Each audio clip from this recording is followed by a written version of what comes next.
This is our 2018 Memorial Day commemoration for Tualatin. And in past years, we're going to start with a flyover, which is going to be narrated by our local Marine Light Colonel Norb Murray.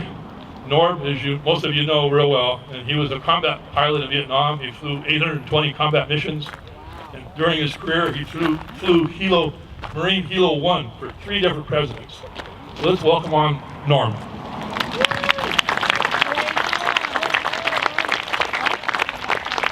Good morning. Thank you, Dale. Thank you, everybody, for being here on this Memorial Day as we remember those who are no longer with us, who gave their all. So in a few minutes, we'll have a flyover of 6 RV aircraft in formation, and they're piloted by members of the West Coast Ravens. Now this formation is called the Missing Man Formation. It is an aerial salute in honor of our fallen military veterans, and it consists of a formation flying in a V configuration. Today they'll be approaching from the south. You may hear them now. And they'll be flying north in altitude of 1,200 feet. One aircraft will pull out of formation and head off to the west, leaving an empty slot, honoring the missing man.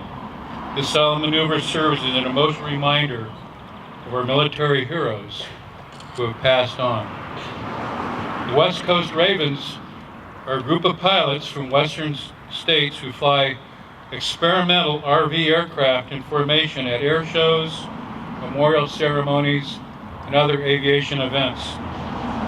Now these planes they're actually built from kits. And they're built by Vans Aircraft, a company located right here at Aurora Airport, south of us.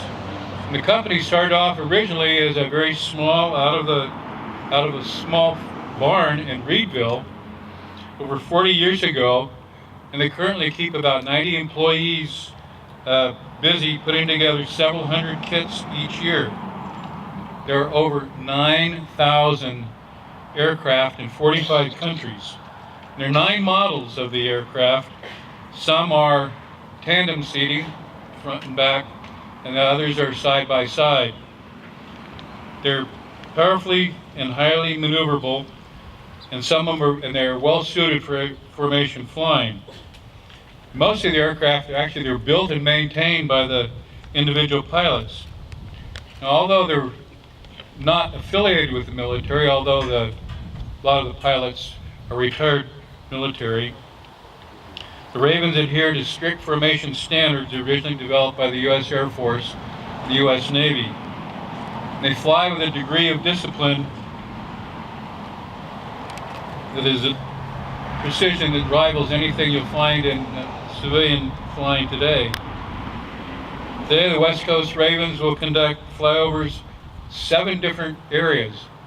They started in Malala, they overflew that, then they went on to Woodburn, then the Willamette National Cemetery, and then they'll fly over here. Now there's supposed to be 5 minutes between Willamette and here. And I said, I'm thinking that's pretty challenging, so they might be a bit late.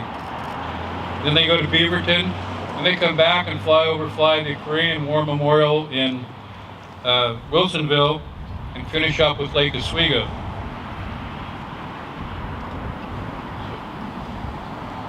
Well, it's hard to tell. Last year I thought I heard them and they never showed up. I do hear them. There'll be 6, led off by the lead aircraft in an RV-8. It'll be Steve Payne. Number 2 will be Tualatin Zone Len Kaufman.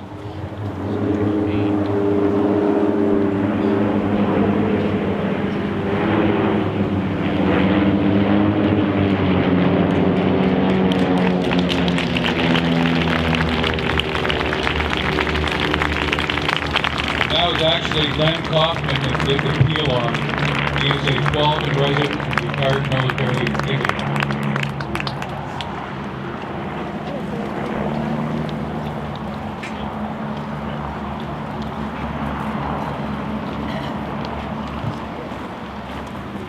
Next up is the national anthem and the posting of the colors.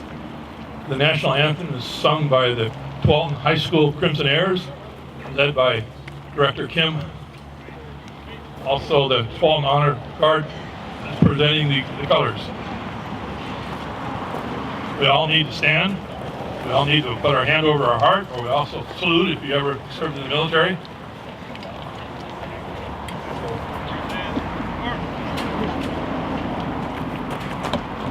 Oh, say, can you see by the dawn's early light what so proudly we hailed at the twilight's last gleaming, whose broad stripes and bright stars through the perilous fight o'er the ramparts we watched were so gallantly streaming, and the rugged red glare, the bombs bursting in air, gave proof through the night that our flag was still there. Oh, say does that star-spangled banner yet wave o'er the land of the free and the home of the brave? Next, we have the opening prayer. It's being presented by Darren Bowers with the Church of Jesus Christ of the Latter-day Saints. He's an Army vet, and we appreciate him.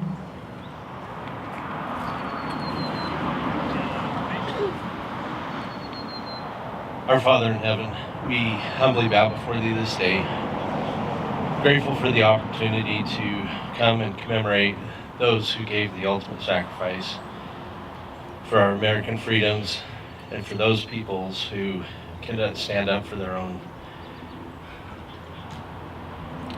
We're grateful for the company that's here, for the organizers that have put this on, for the speakers, and we ask that thy Spirit will attend them, that we'll be able to hear their message, and through this event and through our own experiences be able to always remember those that have served us, blessed our lives, and sacrificed for us. And we humbly say these things in the name of Jesus Christ. Amen.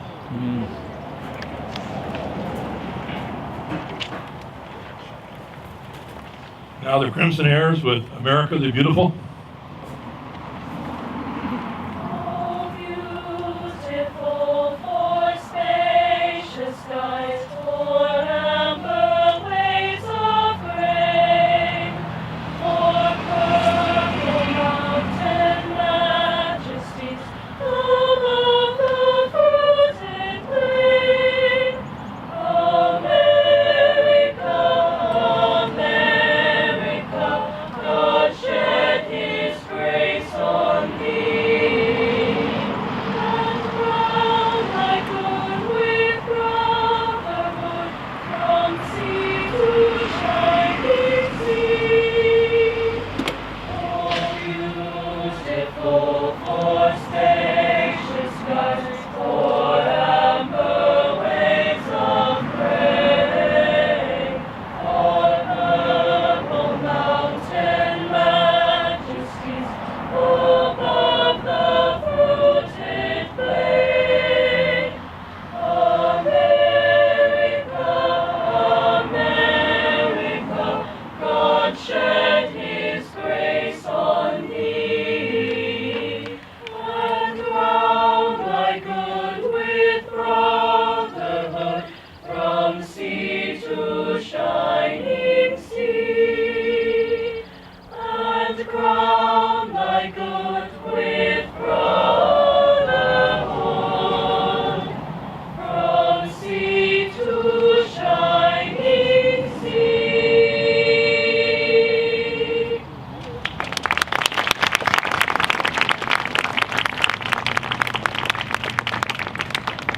I like those Timberwood t-shirts, Timber Wolves t-shirts. Right?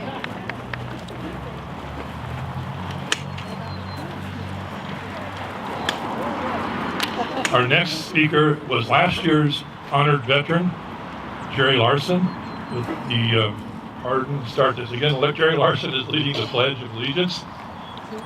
Jerry. Everybody please stand again. Thank you.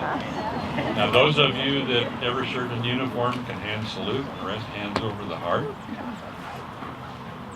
I pledge allegiance to the flag of the United States of America and to the republic for which it stands, one nation, under God, indivisible, with liberty and justice for all. Two.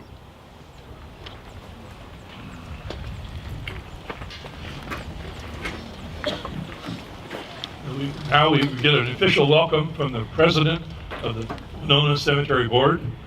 Mike is family's been in Tualatin for a long time. His grandfather started the first service station in Tualatin, which is on Bloomsbury Road across where Hagen is located. And his father took it over, then his brother took it over, and Mike even worked there while he was going to college.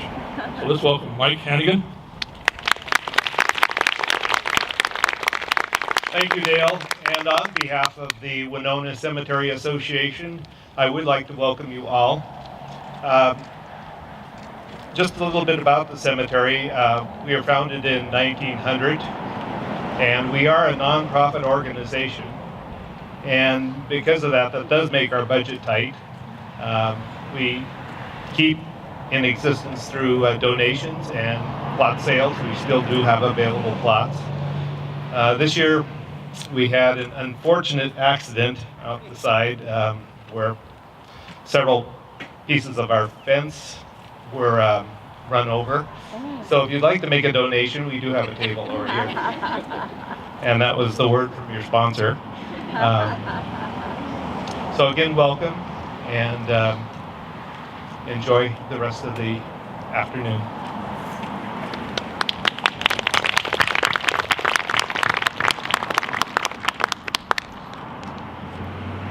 Our next presenter is somebody we all have known and really respected and loved for many years.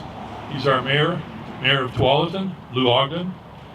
He was, 20 years ago, he was elected to the city council, actually as mayor. Prior to that, he had been on the council for 2 years. And as we all know, under his leadership, the city has prospered. We've had friendly neighborhoods, growth in the industrial area, in the business area. He's made us famous. He's coined the phrase, Tualatin is the best little city south of the North Pole. I can't even, I'm sorry. You know, he's been really supportive of all the issues we've had in Tualatin, including veterans and all the important causes that we all support here. So he says that this is last year's mayor, and we're really going to miss him, but I'm looking forward to hearing him talk one more time at this commemoration. Thank you, Dale. Well, Dale, I just want to thank you once again for organizing this fabulous event. This really is, how about Dale Potts? This is an opportunity to bring community together and really share things that are very, very important. And the list is quite long, and I'm not going to take the time to go through the entire list for fear of missing those that worked so hard to put this together. But this did not happen on its own. Dale, of course, organizes and coordinates, but so many people participate in putting this together. So thank you all who make this fabulous event. I would like to take just a minute and recognize my fellow elected officials, and we'll begin with U.S. Senator Ron Wyden, who is represented today by his field representative, Reed Armitage. So thank you, Reed. And our state representative for Tualatin, Julie Parrish, both of which I will introduce more formally in a moment. I saw a couple city councilors. I saw Frank Bubenik. He's always here. Frank, where are you? There he is. He's hard to miss, the little guy. And Robert Kellogg is also there in the audience. Yes, thank you, Robert. Anyone else from the city council that I don't recognize? Or that I don't see? Let's put it that way. Anyone else that I'm not aware of that's here? You know, Mark Twain once said, and I'll give you a quote, patriotism is supporting your country all the time, and your government, when it deserves it. Well, I'm proud of my fellow government officials, and I tell you, they deserve all your support all the time. I would be remiss if I didn't direct you to the back of your program and acknowledge the folks who support this as well. And Mike mentioned that obviously donations to the cemetery board is non-profit, but this entire event is put on by volunteers, and so there are some companies and some people who particularly help make this happen. So be sure and recognize them, welcome them, and when you make your buying decisions, think about those who support your community. But most importantly, of course, we're here to thank all of our veterans. And so I want to take a moment to recognize our heroes, those who serve their country in the very highest manner as a member of the United States Armed Forces. Now, Dale tells me the protocol for doing this is alphabetical order, so I'm going to ask you to stand and be recognized as I announce your particular branch of the armed services. So first, anyone from the U.S. Air Force? Where are our flyboys? Thank you. And next, the U.S. Army. There we go. Army. Followed by the U.S. Coast Guard. We have Coast Guard members here today. And then what about the United States Marine Corps, the oldest branch of the Armed Services? Booyah. And of course, the United States Navy. Anchors away.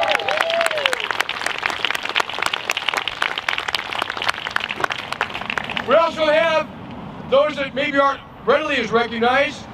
The U.S. Merchant Marine. Anyone here from the Merchant Marine? And let's not forget those in the National Guard, both Army and Air National Guard who serve us routinely. We have our reserves from all of the Corps, also that we need to be thankful for. Absolutely. And you know, we don't have to look any further than right down the street in our own neighborhoods to see our local first responders, those local guardians, our police, our fire, our sheriff folks, paramedics. Thank you to the Color Guard officers, Girardi, Rose, and Herman, and Robert Harris from Troop 35, who presented the colors. Thank you again for all you do.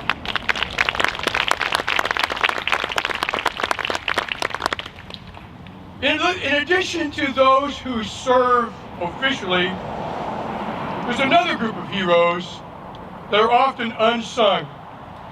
Those are the families of our military and the families of our local first responders.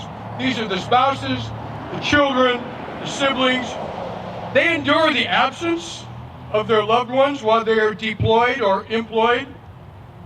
They celebrate and yet often struggle to reunite those loved ones upon their return. And all too often they must bear the pain of the loss when their dearest does not make it home. So families, from the bottoms of our hearts, thank you for all you give up for our sake.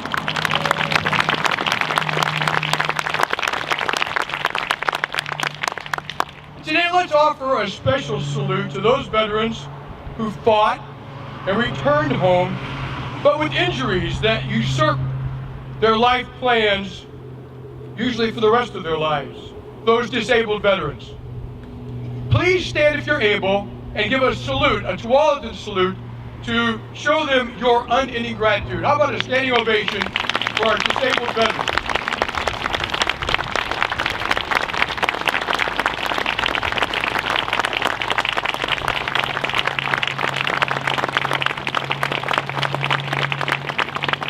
They have fallen, yet climb back up, usually with agony and long suffering, to try to find a way to be part of the society that they left as able-bodied, but returned to battered and disfigured, physically, mentally, or emotionally. So let us never be complacent nor distracted from our responsibilities to thank, to honor, and most importantly, support those who must live out the remainder of their lives without the full capacities that most of us take for granted every day. Again, thanks to our disabled veterans. So thank you to everyone here thanks to all of you for taking the time out of your day this morning to celebrate Memorial Day in the true fashion in which it was conceived. While this springtime 3-day weekend marks the end of winter and the cusp of summer, it is a springboard for backyard barbecues, family gatherings in the park, and maybe a hike in the woods. But remember, like Christmas, Thanksgiving, 4th of July, the true enjoyment of our noble holidays is understanding and fervently embracing the true reason for the season. So we all know the cliches, right? We've heard them many times. Freedom isn't free. There's no greater love than to lay down your life for a friend.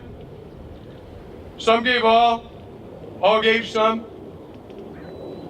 Yet these, maybe like sometimes our Pledge of Allegiance or our national anthem, can easily become rote, almost reflexive, much like that 3-day weekend. That is, if we don't focus even for a few minutes on the purpose of this Memorial Day celebration. You know, perhaps it was best said by President Ronald Reagan, who explained, and I quote, "Freedom is never more than one generation away from extinction. We don't simply pass it on to our children genetically in the bloodstream. No, rather it must be fought for, protected, and handed down so that they can do the same." So that's what we're here to do today, to recognize and then somehow to attempt to internalize for ourselves and then for our children the true gravity of the sacrifices that others have made. So real quickly, many of you probably know the origins of this solemn holiday from the dirges of the Civil War, reportedly first in Waterloo, New York, May 5th, 1866. It was called Decoration Day to honor those who died in that Civil War, both Union and Confederate. And then a couple years later, and every year thereafter, honored at Arlington National Cemetery. And as Abraham Lincoln so eloquently explained in his speech at Gettysburg, quote, "It's entirely fitting and proper that we should do this." But he admonished us and went on to say, and I quote, "But in a larger sense, we really cannot dedicate, we cannot consecrate, we cannot hallow this ground. The brave men, living and dead, who struggled, have consecrated far beyond our poor power to add." So think about that. Because he went on to say, and I quote, "It is rather for us, the living, to be dedicated here to the unfinished work which they who fought for have so nobly thus far advanced." End quote. Of course, he was talking about the unfinished work of the Civil War and reuniting our Union. But I submit the unfinished work for us today, in addition to protecting our children from all enemies, foreign and domestic, is to, as President Reagan instructed, hand down this profound sense of gratitude and appreciation to our children, hoping that they never face the threat of suffering or death on a battlefield, but are keenly aware of that cost of securing and preserving our lives, our liberties, our pursuit of happiness, those unalienable rights that are granted to us by the U.S. Constitution, but are ensured to us by the U.S. Armed Forces. So today, let's breathe in this aroma of sorrow, the fallen, pride in our country, and dedication for what they have done. That aroma that permeates this celebration from those memories of those who have fallen. And let's carry that with us throughout the day as we hand it down to our children. Now I'd like to introduce Bree Armitage, our field representative for U.S. Senator Ron White. Now, Senator White needs no introduction, but let me remind you that he first went to Congress 37 years ago, the United States House of Representatives.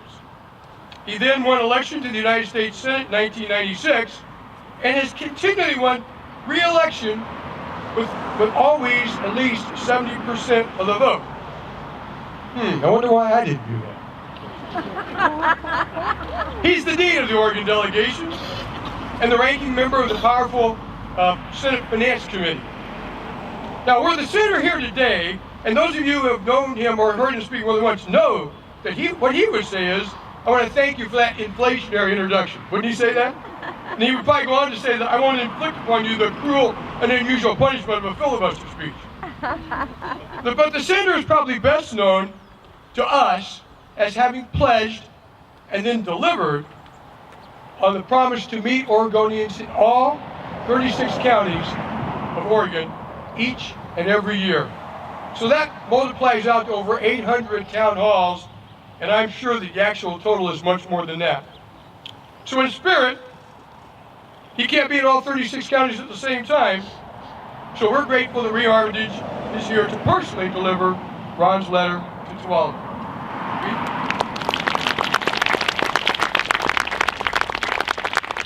Mayor, Representative, Dale, heroes, thank you so much. It's an honor to be with you to share some words on behalf of Senator Wyden. He's down in Eagle Creek this morning. Dear friends, thank you for inviting me to participate in today's Memorial Day ceremony. Although I am unable to join you today in person, I appreciate the opportunity to offer a few thoughts on this day of remembrance. This year marks the 65th anniversary of the Korean Armistice Agreement, which brought about an end to active hostilities, though to the Korean War itself. Between 1950 and 1953, American soldiers fought and died in the cold, treacherous mountains of the Korean Peninsula. Their courageous efforts repelled the North Korean forces. Today, thanks to their efforts and their sacrifice, South Korea is a vibrant democracy, an economic powerhouse, and a stalwart U.S. ally. Korea has sometimes been called America's forgotten war, coming on the heels of World War II and before Vietnam. I have fought to recognize the contributions of Korean War veterans during my time in Congress. Indeed, the best way to honor those who fought and died is to ensure those who fought and came home receive the care and benefits they've earned in service.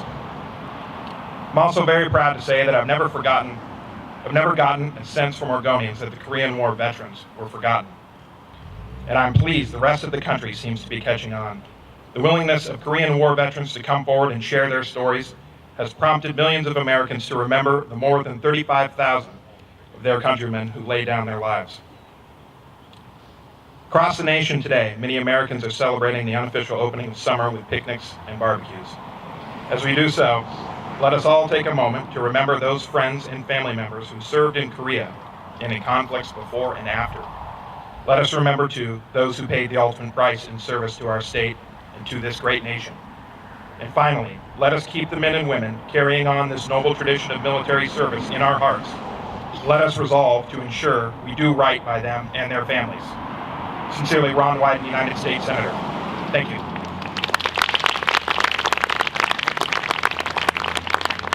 Thank you, Ree. My father served in Korea, and as a young boy growing up, I would hear some of his stories.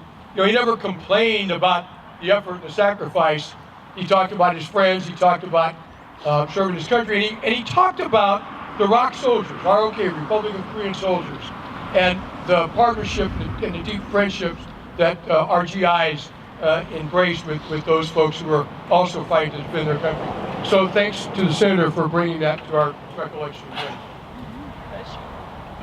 It's truly my pleasure to introduce our next speaker. Julie Parrish is Tualatin's member of the Oregon House of Representatives, serving House District 37. Now, she stood for office in 2010 because of her passion for improving education, serving the disadvantaged, and supporting veterans. She has fiercely, tirelessly, and selflessly done exactly that in spades the last 8 years. Now, while she resides in West Lynn, if there's any good realtors, we could relocate her here to Tualatin. I know she has a unwavering commitment to our community. I know she literally pours her heart and soul into her work. I can tell you from much firsthand experience, based on the hours spent, it truly is work. albeit not very well paid work at that. But I will tell you from that same firsthand experience, I know it's not her vocation, it's her avocation. She is uniquely qualified to share Memorial Day insights, as she is one of those unsung heroes that I mentioned earlier, a spouse of a career veteran who served multiple deployments to the Middle East. Ladies and gentlemen, a woman I admire and I appreciate, my good friend, Julie Parrish.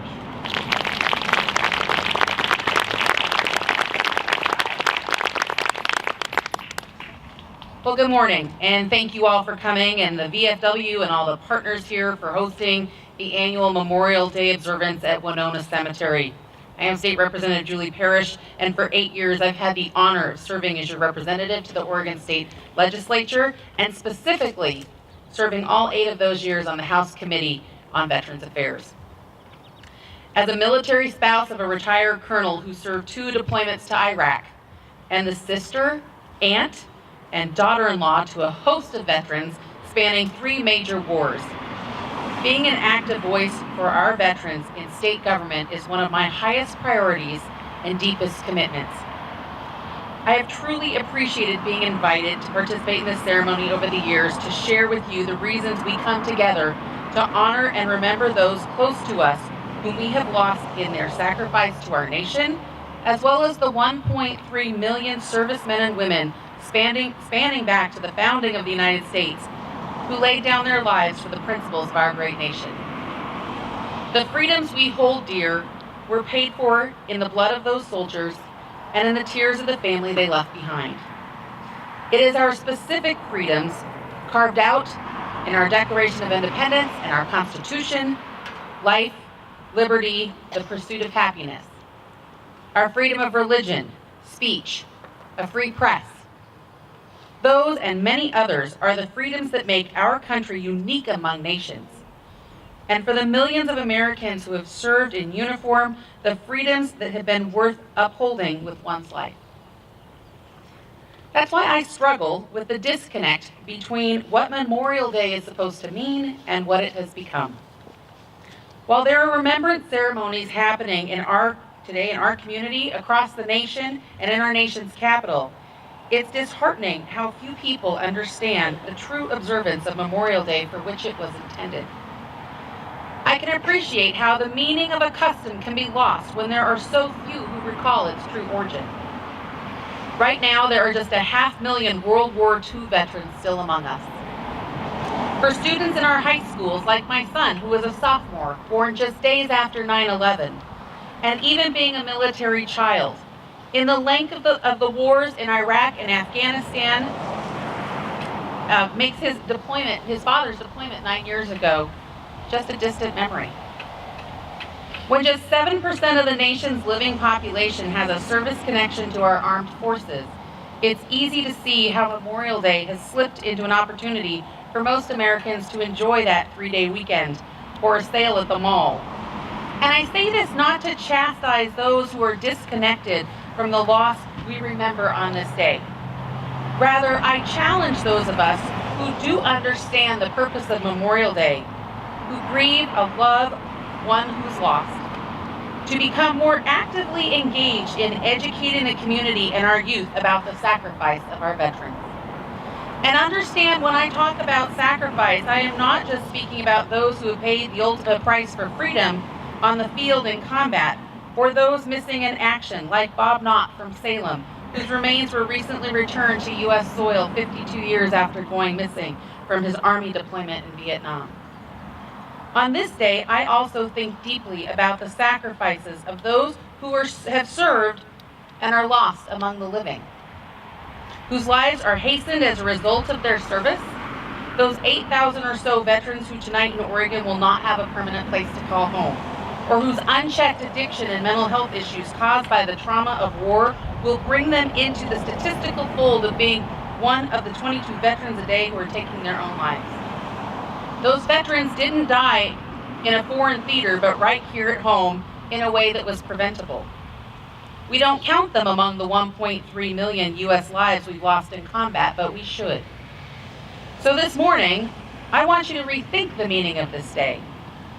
In memory of a veteran you have lost, I want to challenge you to use this Memorial Day as a springboard for action in this coming year, to serve the veterans among us who desperately need our help, to connect with the youth in our local schools or your church and make sure we impart our history to a new generation and help them understand how intertwined our military is with defending the personal liberties and freedoms they enjoy, to volunteer with the VFW right here in Tualatin or another community veterans organization where your time and your talent is needed to support the most vulnerable veterans among us, and to memorialize the veterans you know right now while they are still here with us, particularly our World War II veterans, so that we may always hear their stories and never forget their service.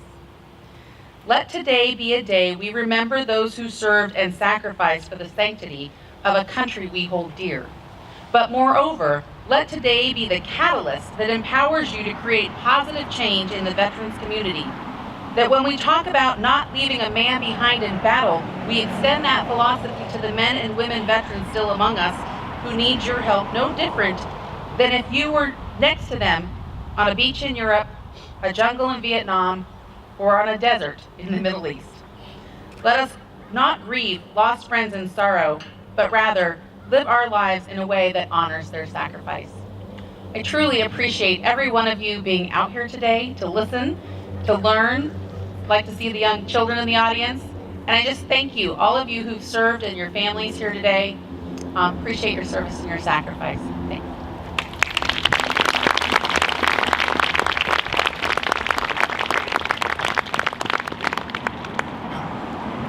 Next, we have our honored vet. I'd like to bring him up while I talk about him. His name is Gordon Sunday.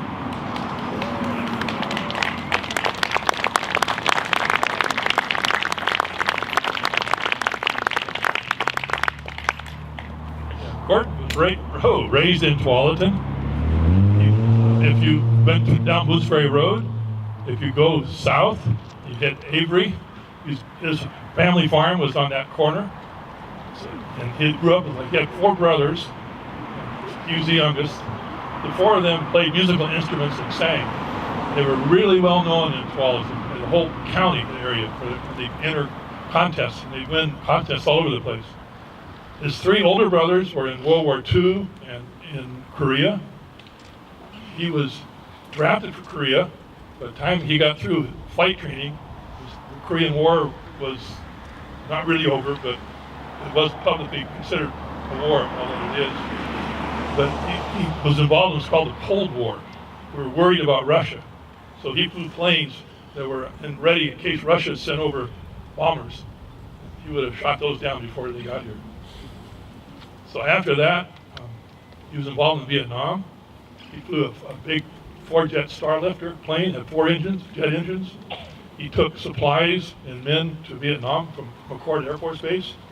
He flew them between different bases in Vietnam. Also, he brought back, unfortunately, body bags of our servicemen who were killed in action. Gruesome duty.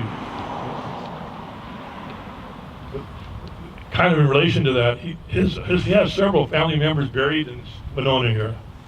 He has his parents, 2 of his brothers, and an uncle. And he plans also joining them here. So he'll be another resident. We can come see him many, many years from now, hopefully. So thank you, Gordon. Thank you. Appreciate it. We have a memento. This is world famous Tualatin Blackberry Jam, which you're very familiar with.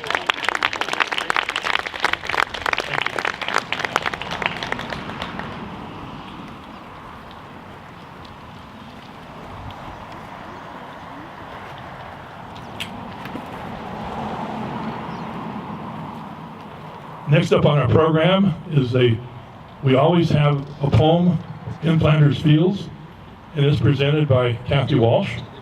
Kathy's mother was the person that designed and fundraised and spearheaded the building of this kiosk. Her name was Lois Dalton. And Kathy was working with the Cub Scouts earlier during the week, putting flags on all the graves. Thank you, Dale. And I do want to thank my Cub Scouts and my Boy Scouts from Pack 35 and Troop 35 for all of their help. Without them, it's a lot of work for me to do by myself. In Flanders fields, the poppies blow between the crosses, row on row, that mark our place, and in the sky, the larks still bravely singing fly, scarce heard amid the goods below. We are the dead. Short days ago, we lived, felt dawn, saw sunset glow, loved and were loved, and now we lie in Flanders fields. Take up our quarrel with the foe. To you from failing hands we throw. The torch be yours, hold it high. If ye break faith with us who die, we shall not sleep, though poppies grow in Flanders fields.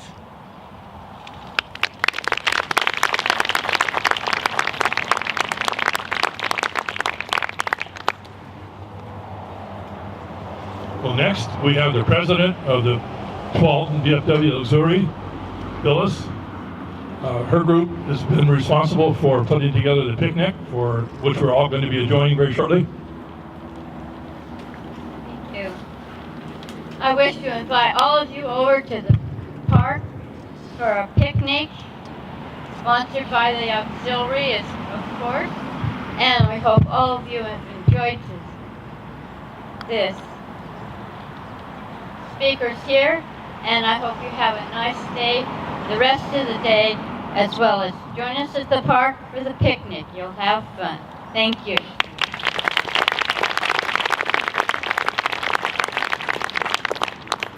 We're winding down, but I want to give some recognition to people that make this thing work so wonderful. So this year it was so simple. We have our Mike sound guy, Mike Hennigan, not Hennigan, Mike Moore over there. The person who put together, set everything up, is going to take it down, is Jared Summers. Chad Baker, our photographer. Also, Daniel Payne, who is the coordinator for the picnic, which we're all going to enjoy. So after, we're going to do taps. The bugler is going to play. While we play, we need to stand again.